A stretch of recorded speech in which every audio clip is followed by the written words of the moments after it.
Board Games by Butler James.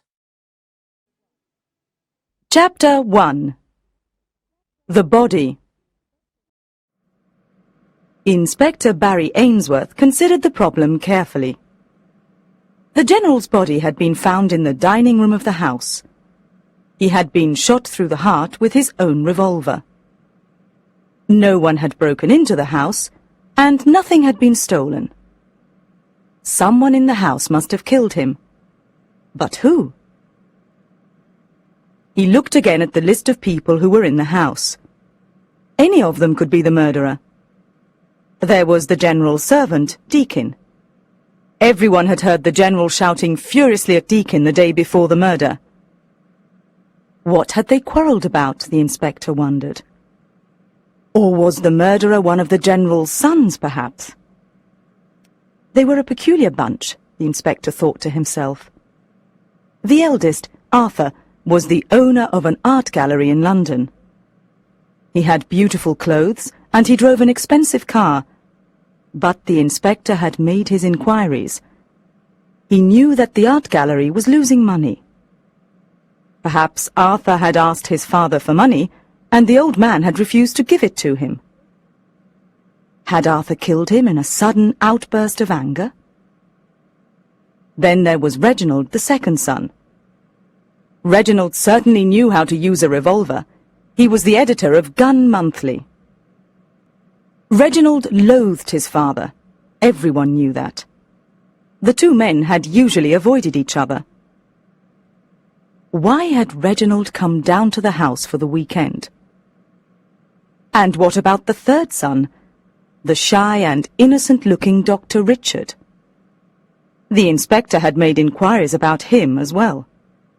He knew that Richard gambled heavily. Was he in financial trouble, too? Was that why he had come to see his father? It was a difficult case, the inspector said to himself. Suddenly, the answer came to him. He looked at the small boy in front of him. I know everything, he said very seriously. It was you. You took the General's revolver when no one was looking, and you carried it up to your bedroom. You waited until everyone had gone to bed except the General. You knew that he always listened to the midnight news on the radio in the dining room. You came down the stairs just after midnight, and you shot him.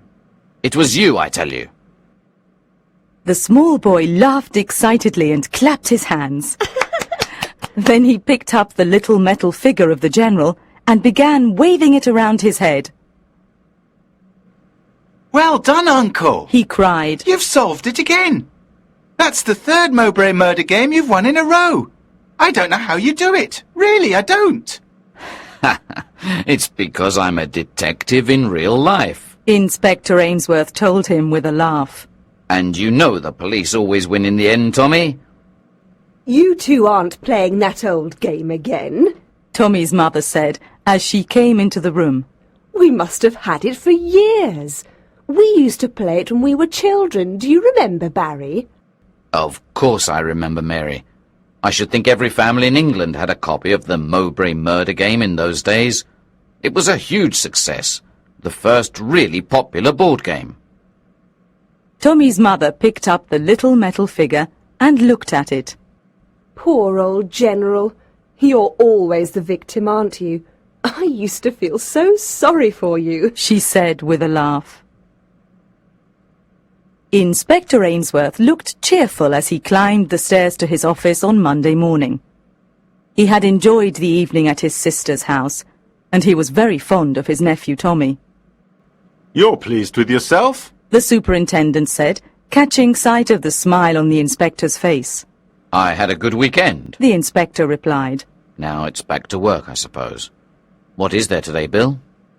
The chief wants to see you in his office, the superintendent told him. A few minutes later, Inspector Ainsworth was sitting in the chief's office. He wasn't smiling now. Mowbray, sir? Did you say Mowbray, sir? He asked. That's right. The chief said. Mowbray. You know, the Mowbray murder game. Come on, Inspector. Surely you've heard of that. The inspector took a deep breath. Of course I know the game, Chief. But I didn't know there was a real Mowbray Hall. And now you're telling me there's been a real murder there. That's correct. The chief told him. Arthur Mowbray has been murdered. I think you'd better tell me everything, sir. The inspector said slowly. From the beginning, if you don't mind. Very well. The chief agreed. We had a telephone call earlier this morning from the local police. Arthur Mowbray, the head of the Mowbray Company, was found dead at his home at about 9 o'clock this morning. Where was the body found? The inspector asked. You won't like this part, Inspector. The chief said with a grim little smile. Arthur Mowbray's body was discovered in the dining room. The dining room? Inspector Ainsworth interrupted. The inspector began to feel rather strange. He felt weak and a little dizzy. He tried to concentrate. Then he asked as casually as he could. I suppose he was shot. Precisely. The chief confirmed. Again he gave a grim little smile. With his own army revolver, naturally. The inspector took a deep breath. What do we know about the victim, sir? The Mowbray story is pretty well known, Inspector, but I'll give you the background all the same. Arthur Mowbray came from a rich family, but his father lost most of the family money through bad investments. The father died when Arthur was still at university. The young man suddenly discovered that he didn't have a penny. He had the house, of course, but apart from that, nothing. What happened then? The inspector asked. He invented the Mowbray murder game. The chief explained. That was a long time ago. He made the first game himself, out of cardboard and plasticine figures. Then he thought of a clever plan for raising the money he needed to start the company. He invited another student, Lord Sheffield, to his rooms at the university to try the game out. Lord Sheffield enjoyed the game so much that he lent Mowbray £1,000 to produce it commercially. The rest is history, Inspector. Mowbray sold copies to everyone he knew. Within 3 years, he was a rich man. He made other board games, and the company grew from there. He paused for a moment.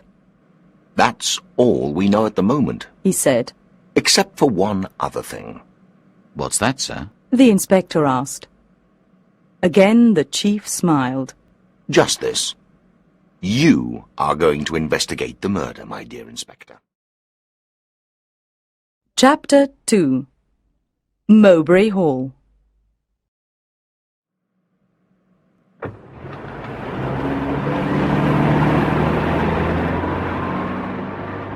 Inspector Ainsworth drove to Mowbray Hall, which was 50 miles from London. He knew that he was approaching the hall when he saw a line of police cars parked by the side of the road. The inspector stopped his car and showed one of the policemen his ID. I'm investigating the case. He said. Tell me how to get to the hall, will you? You go through that gate over there, sir, The constable told him. and follow the private road. The house is about half a mile down. It's a big place, sir. You can't miss it. The inspector got back into his car and drove down the private road. The grounds of the house were very large. There were well-kept gardens, many fine trees, and a number of low buildings that looked like workshops.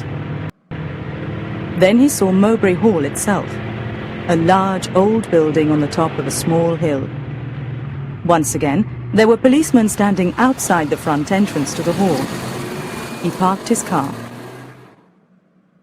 A few minutes later, the inspector entered the dining room of the hall with one of the local policemen. He looked down at the body on the floor. Right, Sergeant. Give me the details. He ordered. I want to know everything. Yes, sir. Replied the sergeant. The victim's name is Arthur Mowbray. He's been shot through the heart, sir. The revolver was found next to the body. There are no fingerprints on the weapon, sir, and the doctor tells us that the crime probably occurred between 8 and 9 o'clock this morning. There are no signs of burglary. That's all we know so far. Good. said the inspector. What do we know about the victim? Arthur Mowbray was 70 years old. His wife died 10 years ago. He lived here alone. Any relatives? The inspector asked. No, sir. The sergeant replied. There was a son, Charles, but he was killed in a car accident in America about 5 years ago. I see. The inspector said. Is there a will? We've spoken to Mr. Mowbray's solicitor. The sergeant told him. He tells us that Mr. Mowbray made a will 10 years ago, when his son was still alive. He didn't make a new one after his son's death, sir. So the money goes to the closest relatives, I suppose. Commented the inspector.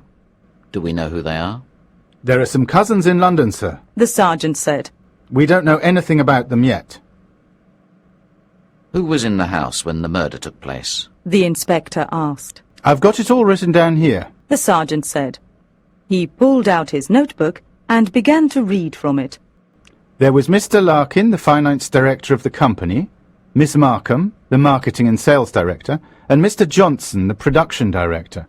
And Mr. Price, he was here as well. We had a call from Mr. Price at 9 o'clock this morning, sir. He began. The inspector interrupted. Mr. Price? Who's he? Mr. Price is the company's managing director, sir. The sergeant told him. He told us that he had an appointment with Mr. Mowbray this morning. He discovered the body when he came into the dining room. Why did he come into the dining room? The inspector asked. He explained that, sir. The sergeant went on. Apparently, the directors all have breakfast at the hall once or twice a week. That's when they discuss business matters, you see. I'd better speak to everybody. The inspector decided. I'll start with Mr. Larkin, the finance director. Is his office here in the hall, or in one of the workshops I saw in the grounds? His office is in the hall. The sergeant replied. Chapter 3. Money Matters. Mr. Larkin was a serious-looking man in his middle 50s. He was standing in front of his desk when the inspector entered his office. I'm Inspector Ainsworth, sir. The detective told him. I'm investigating the murder, and I need to ask you some questions. Yes, of course. Mr. Larkin said nervously. I quite understand. It's been terrible, Inspector, a terrible shock. Who would have thought?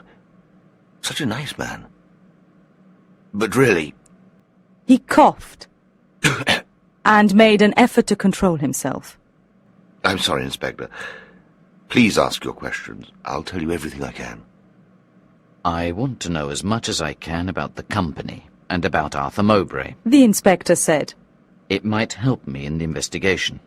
Yes, I see. Mr. Larkin agreed. Well, Inspector, let's start with the company finances, shall we?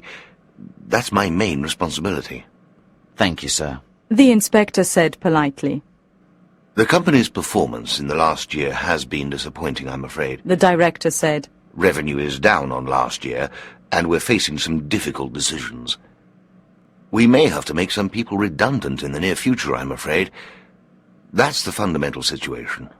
I suppose the death of Arthur Mowbray will make things worse. Suggested the inspector. He must have played a big part in the financial decision-making of the company. Mr. Larkin smiled. The inspector noticed the smile and looked curiously at him. I'm sorry, Inspector. The director said. I shouldn't smile. But the idea of Arthur Mowbray playing an important role in financial decision-making is a strange one. He didn't know anything about the world of finance. He explained. He didn't even know the difference between a bull market and a bear market, Inspector. I had to tell him. The director paused suddenly. Let's just say that Arthur Mowbray wasn't interested in that side of the business and leave it at that. I understand, sir. The inspector said. It's interesting what you say. Very interesting. He wrote something quickly in his notebook. What about this morning's meeting, Mr. Larkin? Were you going to be there? Oh, yes. It was an informal meeting of the directors. We were all going to be there. There were one or two things that I thought we should discuss. What things in particular, Mr. Larkin? The inspector asked. Mr. Larkin looked embarrassed, and then said quickly, Just company matters, Inspector. Nothing that would interest the police, I'm sure. Suddenly the inspector spoke very seriously. This is a murder investigation, Mr. Larkin. He said quietly. Withholding information is a serious offence, sir. Very well. Mr. Larkin said unhappily. If you put it like that, I suppose I have no choice. The fact is, Inspector, I had noticed some unusual expenditure in the accounts, and I wanted to discuss it with the other directors, that's all. What kind of expenditure? The inspector asked. It was in sales and marketing, Miss Markham's responsibility, you know. I noticed that she had commissioned a lot of market research in recent months. I wondered if the expenditure was justified, that's all. Miss Markham is quite new to the company, and she's young. She's very enthusiastic, of course, but I was worried about her judgment, that's all. Chapter 4. The Big Picture.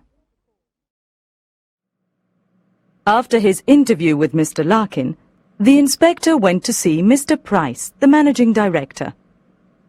His office was at the back of the hall on the ground floor.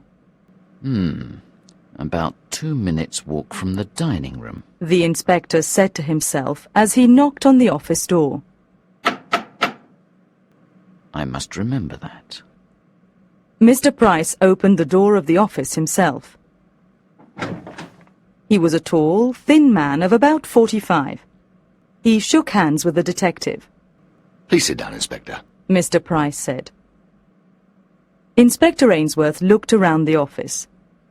There was a large desk with a chair behind it. Papers were neatly arranged on the desk, and there was a telephone.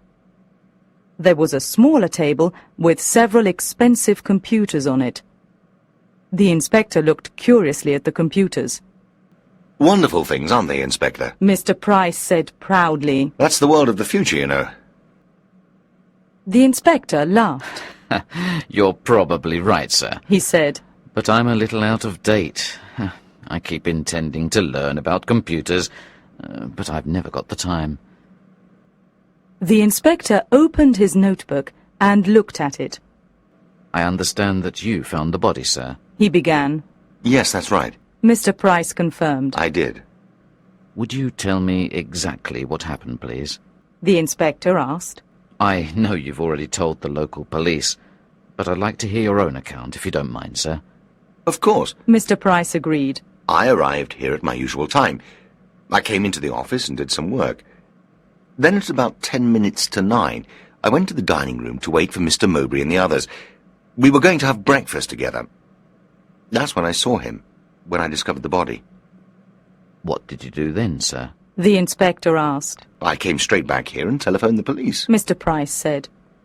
That was at 9 o'clock, sir? The inspector asked. Yes, that's right. Mr. Price agreed.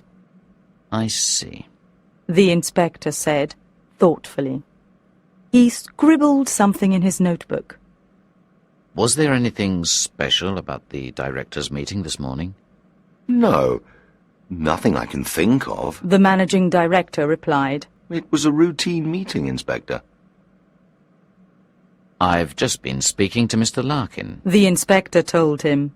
Do you know what he wanted to talk about at the meeting, Mr. Price? Yes, I do. The managing director said with a laugh. He always finds some little thing in the accounts to complain about. This time it's Miss Markham's market research that worries him. He doesn't realize how lucky we are to have her in the company.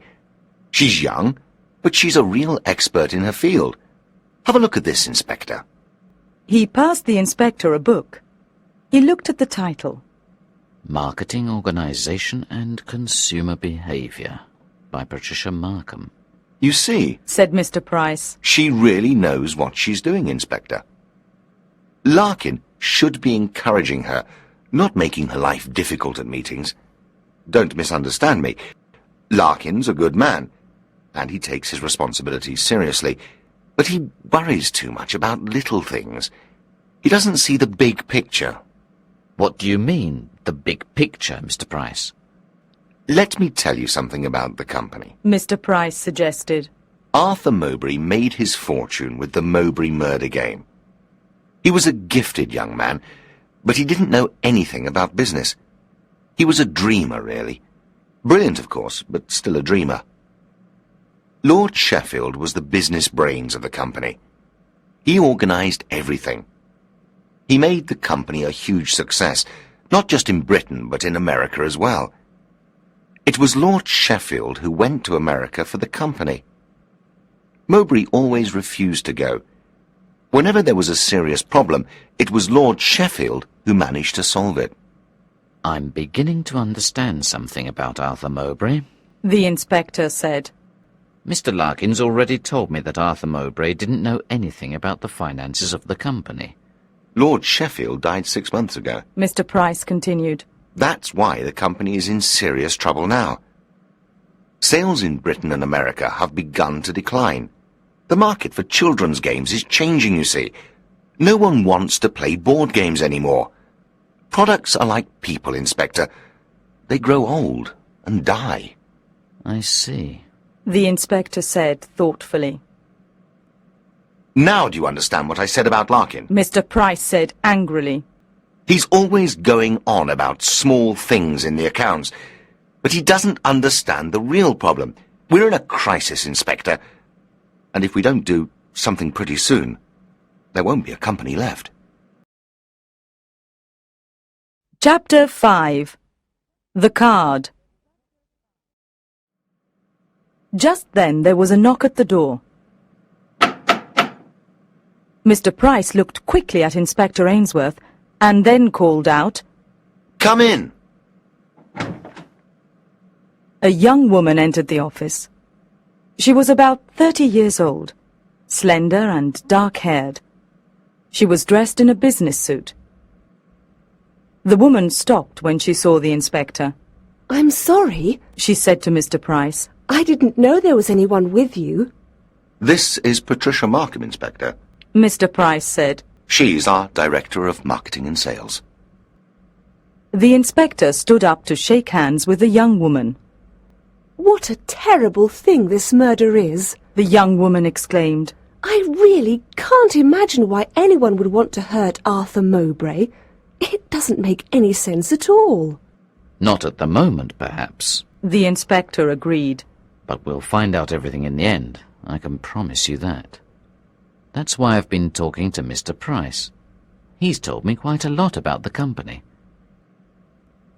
The inspector thought he saw Patricia Markham exchange a quick glance with Mr. Price while he was speaking. She looked worried. He stood up. I won't take up any more of your time just now, Mr. Price. He said. We can continue our conversation later. He turned to Miss Markham. At some point I shall have to ask you some questions as well. He said to the young woman. Patricia Markham looked at him in surprise. Me, Inspector? She asked. Of course. The inspector told her. I want to talk to all the directors, Miss Markham. The inspector left Mr. Price's office and closed the door behind him. He stood outside the door for a moment. He could hear the two directors talking. What on earth did you say to him? That's terrible. They seemed excited and nervous, but the inspector could not hear what they were saying.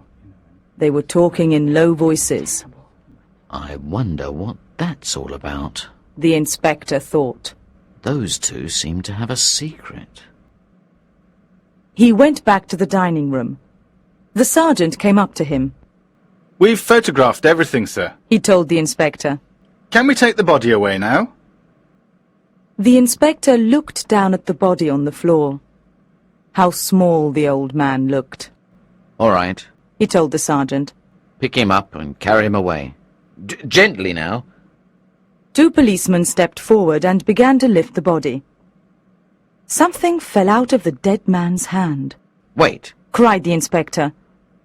He moved forward quickly and picked up the fallen object carefully with his handkerchief. He showed it to the sergeant. What do you suppose this is? He asked. It's a card, sir. The man said slowly. It looks like one of the cards from the Mowbray murder game. You know, sir. He went on. The cards with the clues written on them. You're right, Sergeant. Inspector Ainsworth said. But the cards in the Mowbray murder game are all blue. And this one is yellow. Let's see if there's anything written on the other side, shall we? The inspector turned the card over. There were some handwritten notes on it. The inspector read, 57. Press reports frighten investors. Down £30,000. It looks as if Arthur Mowbray was working on a new game. He said thoughtfully. I wonder if that's why someone killed him, Sergeant. Chapter 6. The Best Products. It was now late in the afternoon, and Inspector Ainsworth was drinking a cup of tea with the sergeant in the kitchen of the hall. The inspector consulted his notebook. I've spoken to all the directors except Mr. Johnson. He told the sergeant. I'd better see him next. The inspector found Mr. Johnson's office empty when he got there. The office was very different to Mr. Price's. There was an untidy heap of papers on his desk, and there were charts and diagrams on one wall. There was a large bookcase full of Mowbray games. The inspector took down one of the boxes. The lid had a brightly painted battle scene on it, and the words "War and Peace" in large letters. The inspector was struck by the beauty of the illustration. Good, isn't it? A voice said behind him. The inspector turned. The speaker was a man in his late 50s. Mr. Johnson? The inspector asked. That's right. The man said. You must be Inspector Ainsworth. Mr. Johnson studied the board again. Look at the detail there. He said enthusiastically. Just look at it, Inspector.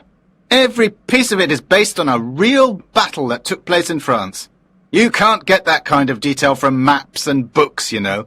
You have to go there and see for yourself. It's wonderful. The inspector said. Ah, yes. War and Peace is one of my favourites. I was a young man when I painted that. I spent 3 weeks in France working on it. You painted it yourself, sir? The inspector asked in surprise. The production director laughed softly. That surprises you, doesn't it? But I was an artist when I was a young man. That's how I started here, you see. Mr. Mowbray liked my work and he offered me a job. I was the chief illustrator at first, and then I became the production director. I illustrated all the Mowbray games, Inspector. He said proudly. That's the part of my job that I love best. Mr. Mowbray told me the success of the company was due to my paintings and illustrations. I've always been very proud of that. Mr. Johnson reached out and took the board from the inspector. He studied the picture on the lid once more. Quality, Inspector. That's the secret of the Mowbray games. Everything has to be the best. Arthur Mowbray came up with the best ideas for games, and I turned those ideas into the best products. He placed the box gently on the office desk. It isn't just the paintings on the lid, you see. Have a look at this. He opened the box and passed a little figure to the inspector. That little fellow there is one of the French soldiers. He explained. Look carefully, Inspector. Every aspect of his clothing and equipment is historically accurate. It's a work of art. The inspector examined the figure carefully. Mr. Johnson was right. Every detail was rendered perfectly. It's wonderful, he said, handing the soldier back to the production director. How did you manage it, sir? Mr. Johnson smiled proudly. We've got some of the best craftsmen in England in our workshops here, he explained. It's been my life's work to bring them all together, but the results are worth it. I can see that, the inspector agreed. Is it possible that Mr. Mowbray was working on a new game, sir? We found this in the dining room. He handed the yellow card to the production director. Mr. Johnson looked at the card for a moment and then gave it back to the inspector. I suppose it's possible, he replied. He never mentioned it to me, but when he was working on a new game, he kept everything a secret. Even from you, Mr. Johnson? The inspector asked. How could your department design a new game if he kept everything a secret? It was simple. Mr. Johnson told him. He gave me a broad description of the game first, so that the craftsman could design the characters. Then I worked on the board itself from a general outline he gave me. But he never showed me the cards for the game until we were ready to go into full production. So I knew what the game was about, Inspector, but I didn't know how to play it. That's how he kept the secret. Mr. Johnson looked triumphantly at the inspector. It was obvious that he delighted in Arthur Mowbray's cleverness. It was getting dark when the inspector drove away from Mowbray Hall. It had been a long day and he was tired. He had a lot to think about. Chapter 7. The Conspiracy. It was late in the morning when the inspector arrived at Mowbray Hall. I think I'll talk to Patricia Markham again. He told the sergeant. There are one or two things I need to find out from her. A few minutes later, the detective was in Miss Markham's office. You haven't been with the company very long, have you? He inquired. No. Miss Markham replied. I started 5 months ago, Inspector. 5 months ago? That would be after the death of Lord Sheffield. Am I right? That's correct. The director confirmed. Lord Sheffield died about a month before I started work here. Mr. Price told me that Lord Sheffield was the business brains of the company. His death must have been a serious blow, I suppose. The inspector asked. Patricia Markham nodded. That's right, Inspector, She said. Arthur Mowbray was an old man. He didn't want to see that the company was doing badly. He didn't have any new ideas, you see. And when Lord Sheffield died, I think he just gave up. She paused for a moment and then went on. It was sad, really. We all knew that the company couldn't last much longer. The losses had been very bad in the last 6 months. I see. The inspector commented sympathetically. Mr. Price did his best. Miss Markham continued. He told Mr. Mowbray again and again that the company was losing money. He told him that the workshops would have to be closed down and the men laid off, but Mr. Mowbray wouldn't listen. He just wouldn't listen, Inspector. She paused again and looked at the inspector. You and Mr. Price are quite close, aren't you, Miss Markham? Miss Markham blushed. I don't know what you mean. She replied angrily. What are you suggesting? I don't understand. I heard you talking in his office yesterday. The inspector told her. What were you talking about? Patricia Markham looked uncomfortable. Nothing important, Inspector, She said. We just... This is a murder investigation, Miss Markham. The inspector reminded her. I need everybody's help if I'm going to find the murderer. I'm sure you understand that. Miss Markham sighed. All right, Inspector, She said. I'd better tell you everything.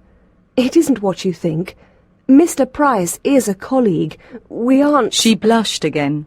Go on, please. The inspector told her. Mr. Price told me about the problem he was having with Mr. Mowbray. She explained. He said the old man wouldn't consider closing the workshops. Mr. Price had an idea. He thought he could make Arthur Mowbray listen if we showed him some market research into the company's prospects.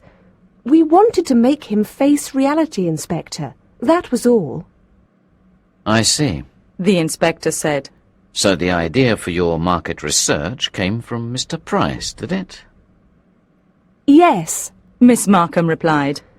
Perhaps I shouldn't have agreed to help him, but I thought he was right, you see. I thought it was the best thing for the company. Then what happened? The inspector wanted to know. Did the plan work? I gave Mr. Price the market research reports a week ago, and he took them to Mr. Mowbray. I don't know what they said to each other, but I do know they had a loud argument. Everybody heard them shouting. She paused. But I don't see what that's got to do with the murder, Inspector. Inspector Ainsworth showed her the yellow card that had been in the dead man's hand. Have you ever seen this before? He asked. Patricia Markham looked at the card and shook her head. No, Inspector, I haven't. Is it important? I think it proves that Arthur Mowbray was working on a new game when he was killed. The inspector said. Somebody wanted to stop him. I think that's why he was murdered. Patricia Markham looked confused. But Arthur Mowbray hadn't made a new game for years, Inspector. And why should anyone want to stop him? I don't know, the inspector told her.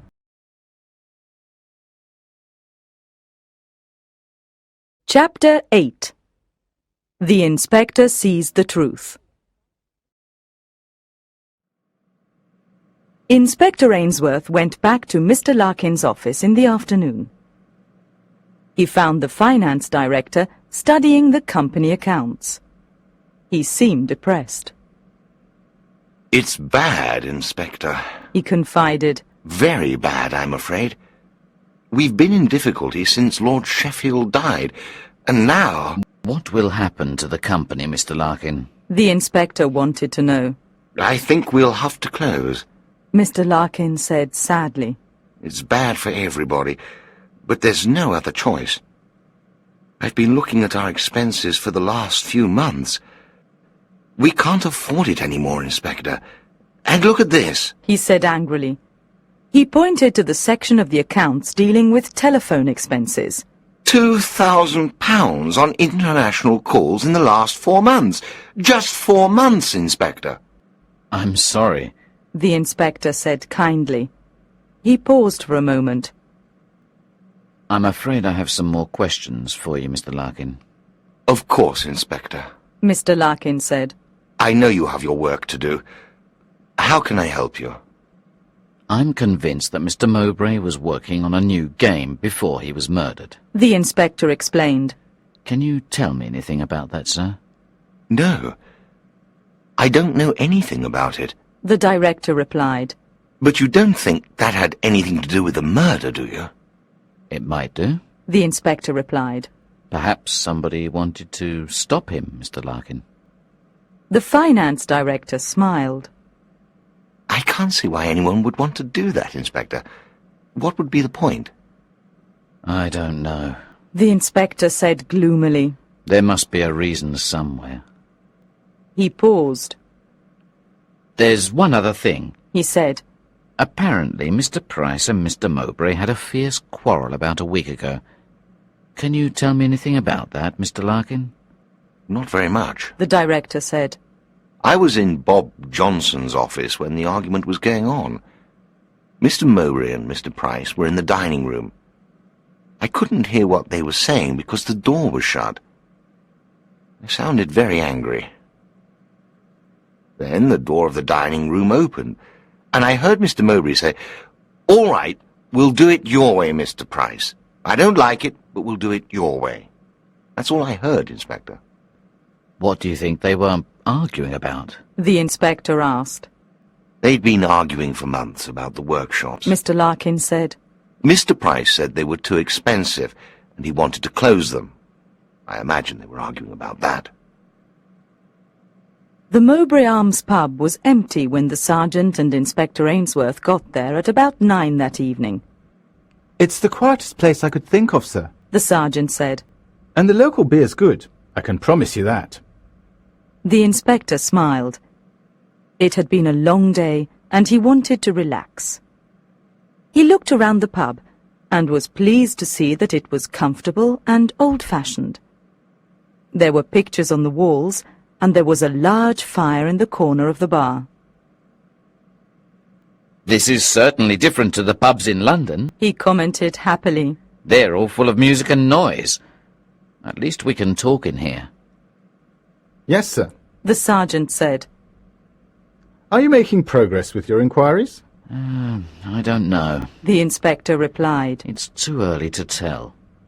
But I think I'm beginning to understand what kind of man Arthur Mowbray was. And that's useful. Must have been a strange kind of man, if you ask me. The sergeant said. Spending all his life making games for children. Still, I suppose he made a lot of money from it. The sergeant drank some of his beer. That reminds me of something else. He added. One of the policemen at the hall comes from around here. He told me the whole story about the old man and his son. Apparently, Charles and his father had a terrible fight over some girl Charles was seeing in London. That's why the boy went off to America. They never saw each other again. No letters, not even a phone call. Then, Charles was killed in the car accident. It's sad to think of, isn't it? The old man living alone up there at the hall. All the money in the world, and no one to share it with. What worries me, The inspector said. is that any of the directors could have killed Arthur Mowbray.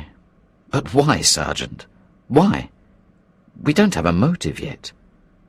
That's true, sir. He said thoughtfully. My job's difficult enough as it is, The inspector complained. and some of them are making it more difficult because they keep lying to me. Just at that moment, a group of young people came into the Mowbray Arms. There were about 20 of them, and they were laughing and calling out to each other. The peace of the country pub was broken. One of the young men went over to the jukebox and inserted a coin. Instantly, loud music filled the bar. Another young man approached an electronic game and inserted a coin. The machine sprang into life, making strange sounds and sending bright colours around the crowded bar. The inspector frowned. Mr. Price thinks computers are the world of the future, Sergeant. That's what he told me. Let's finish our drink, shall we? The future's too noisy for me. This is worse than London. Inspector Ainsworth slept badly that night. He dreamt he was playing the Mowbray murder game with his nephew Tommy. Once again he was going through the list of suspects. He was sure that the answer was there in front of him, and he tried to concentrate. Suddenly the room was full of noise and flashing lights, and young people laughing and shouting. An idea began to come to him. He tried to think, but all he could remember were some words from his conversation with the sergeant. Children's games. The world of the future. Never saw each other. Children's games. No letters. All that money. World of the future. Not even a phone call. It was no good. He couldn't think. Then the answer came to him. He was so surprised that he woke up. Of course. He said to himself quietly. Now why didn't I think of it before? He smiled happily and went back to sleep. Chapter 9. The Suspects. Inspector Ainsworth looked very determined when he arrived at Mowbray Hall the next morning. Good morning, Sergeant. He said briskly. It's going to be a busy day. I want you to ask all the directors to come into the dining room. We're going to have a meeting. Make sure that they're all there in 5 minutes. Yes, sir. The sergeant said. I'll tell them now. One other thing, Sergeant. The inspector told him. When everybody's here, I want you to do something for me. He handed the sergeant a piece of paper. Get on the phone to my office in London and ask them to check this for me, will you? Tell them it's urgent. The sergeant took the piece of paper and glanced hurriedly at it. He looked very surprised. Are you sure about this, sir? He asked. Just do it, Sergeant, The inspector ordered. and bring me the answer as soon as you get it. The inspector went into the dining room and sat down at the head of the table. He watched in silence as the directors came into the room. They looked nervous and uncomfortable. The inspector stood up and began to speak. We all know what happened in this room on Monday morning. he said very seriously. Somebody came in here and shot Arthur Mowbray. The murderer is sitting here now. The tension in the room increased. The directors looked at each other suspiciously. You've been playing a very dangerous game, Mr. Price. The inspector announced. That game is now over. Me? Mr. Price cried. You can't mean me, Inspector. I didn't kill anyone. It's ridiculous. He looked around the table at the faces of his colleagues. Everyone looked away from him. It's a mistake. He cried. You're making a mistake, Inspector. You lied to the police from the beginning. The inspector told him coldly. Let's go over what you said about events on Monday morning, shall we? He looked at his notebook. You said you left your office to go to the dining room at 10 to 9. When you arrived there, you saw the body. Then you went straight back to your office and rang the police at 9 o'clock. That's right. That's what happened. Mr. Price said. I was telling the truth. But it only takes 2 minutes to walk from your office to the dining room. The inspector said quietly. I know, because I made a note of it. If you left your office at 10 to 9, you should have telephoned the police at 6 minutes to 9, not at 9 o'clock. What were you doing for those extra 6 minutes, I wonder? Suddenly, Mr. Price went very white. I can explain. He said desperately. The inspector interrupted him. Then there's the question of your disagreement with Mr. Mowbray. He went on. You knew the company was losing money, and you wanted to close the workshops. But Mr. Mowbray was against the idea, wasn't he? He didn't want the people in the workshops to lose their jobs. Isn't that right? That's right. Mr. Johnson said quickly. You did want to close the workshops. Everybody knows that. So you began the dangerous game you've been playing. The inspector continued. The game that ended with Mr. Mowbray's death.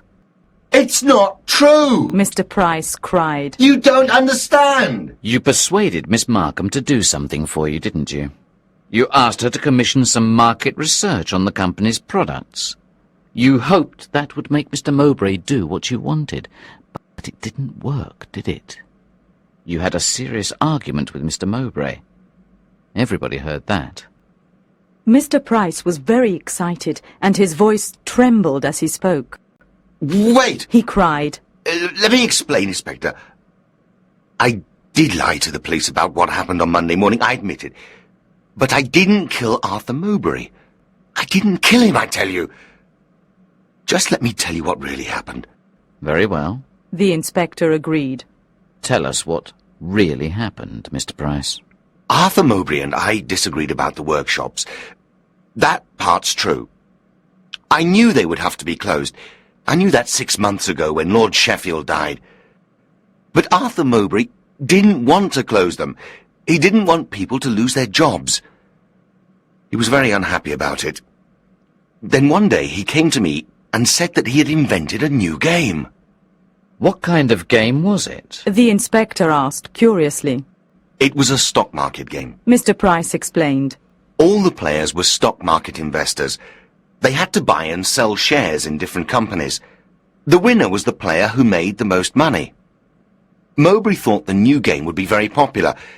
He thought it would save the company, but You didn't agree with him. The inspector suggested. You thought board games were out of date, didn't you? The managing director nodded. Inspector Ainsworth gave a little smile. Now we're getting somewhere at last, Mr. Price. He said. Tell us what you decided to do. Tell us everything, Mr. Price. The game was a brilliant one. Mr. Price said. But it was old-fashioned. I knew no one would buy it. Then I realized how we could still make the game and save the company. The answer was simple. A computer game? The inspector interrupted him. You wanted to bring Arthur Mowbray's game into the world of the future, didn't you? You're right, Inspector. Mr. Price replied. But how did you find out? No one else knew. Never mind, Mr. Price. The inspector told him. Let's just say that the idea came to me over a beer. I went to see him about a week ago, Said Mr. Price. I showed him the market reports that Miss Markham had prepared, and I told him my idea. I offered him a deal, Inspector. I said we could keep the workshops open if we made a computer version of his game. That was clever of you. The inspector commented with a little smile. How did he react to your deal, Mr. Price? He didn't like the idea at first. We had a fierce argument about it. But in the end, he agreed. I see. The inspector said. One other thing. What did you do in the dining room after you found the body, Mr. Price? During those missing 6 minutes? I can explain that too. The managing director said quickly. When I saw Arthur Mowbray lying on the floor, I knew immediately that he was dead. But there was something else in the room, Inspector. I saw the cards for the new game on the floor beside the body. I picked them up and took them away with me, Inspector. For a moment, Mr. Price looked ashamed. Then he went on. I'm a businessman, Inspector. The cards are a valuable company asset, and I wanted to keep them safe. Did it take you 6 minutes to collect the cards, Mr. Price? The inspector asked sharply. I couldn't find all the cards, Inspector. Mr. Price explained. You see, all the cards had a number on them, but card 57 was missing. I looked everywhere for it, but I couldn't find it. Good. Said the inspector. He seemed pleased. At last you've told me the truth. But you should have told me earlier, Mr. Price. Then you know I didn't kill him. You believe me? Mr. Price asked. The inspector smiled cheerfully at the managing director. Oh, yes, I believe you. I didn't think you were the murderer. You knew that it wasn't me. Then why all these accusations, Inspector? I wanted to hear what really happened. The inspector told him. I knew you wouldn't tell me unless you had to, so I decided to frighten you. I said you were playing a dangerous game, Mr. Price, and that's true. I told you the game you were playing ended in the murder of Arthur Mowbray, and that's true as well. But you weren't the murderer. I know that. Mr. Price looked very relieved. I suppose I should be glad you believe me. He said quietly. Chapter 10. The Arrest. Inspector Ainsworth glanced at his notebook again. For a moment he said nothing. Then he looked at the people around the table. I wasted a lot of time trying to work out why Mr. Price had lied to the police. I should have been thinking more about the murder itself. Things became clearer when I started to do that. I don't see what you mean, Inspector. Patricia Markham said. Remember the Mowbray murder game? The inspector asked. It always starts the same way, doesn't it? The General's body is found in the library, isn't it? And the murder weapon is always the same, isn't it? The General's own revolver. He paused. Just like the murder of Arthur Mowbray, you see. That made me think that perhaps the person who murdered Arthur Mowbray wasn't interested in money. The murderer was interested in the games themselves. That made me think of you, Mr. Johnson. Me? The production director asked in surprise. Why me, Inspector? You love your work here, don't you? The inspector asked. The Mowbray games are very special to you, aren't they? They're not just games to you. They're your whole life. Then Mr. Larkin gave me an idea. The inspector turned to the finance director. Do you remember what you told me about the argument between Mr. Mowbray and Mr. Price? The inspector asked. You heard Mr. Mowbray say, "All right, we'll do it your way, Mr. Price. I don't like it, but we'll do it your way." You thought they were arguing about the workshops again, didn't you? Yes, I did. Mr. Larkin agreed. They were always arguing about that. The inspector looked at the production director. You also heard what Mr. Mowbray said. He reminded him. Of course. Mr. Larkin exclaimed. He looked at Mr. Johnson as well. I was in your office at the time. You heard what Mr. Mowbray said. What are you trying to say, Inspector? He asked. What does that prove? It proves a motive. The inspector said firmly. You loved the games, and you thought Mr. Mowbray was going to close the workshops. That would have been a disaster for you. You told me yourself that the workshops had been your life's work. Revenge can be a powerful motive for murder, Mr. Johnson. The inspector paused for a moment. You were a strong suspect for a while. For a while, Inspector. Mr. Larkin asked. Do you mean Mr. Johnson didn't do it? The inspector smiled. No, sir. Mr. Johnson didn't kill Arthur Mowbray. The inspector looked at his notebook once more. Then I thought of something else. There was something that bothered me about Arthur Mowbray's new game. He said. It was a game about the stock market. But Arthur Mowbray couldn't have invented a game about the stock market by himself. He didn't know anything about business or finance. Somebody helped him. I wanted to know who that person was, and then I remembered a little conversation with you, Mr. Larkin. What conversation, Inspector? The finance director asked nervously. It was at the beginning of the investigation. The inspector explained. I asked you if Arthur Mowbray played an active role in the financial decision-making of the company. Do you remember? You smiled and said the idea was ridiculous. I don't see what that shows, Inspector. Mr. Larkin said. Arthur Mowbray didn't know anything about company accounts. Everybody knows that. I agree. The inspector said. But then you said something a little strange.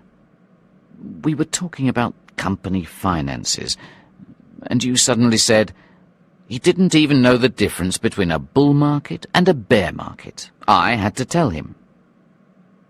Bull markets and bear markets don't have anything to do with company accounts, do they?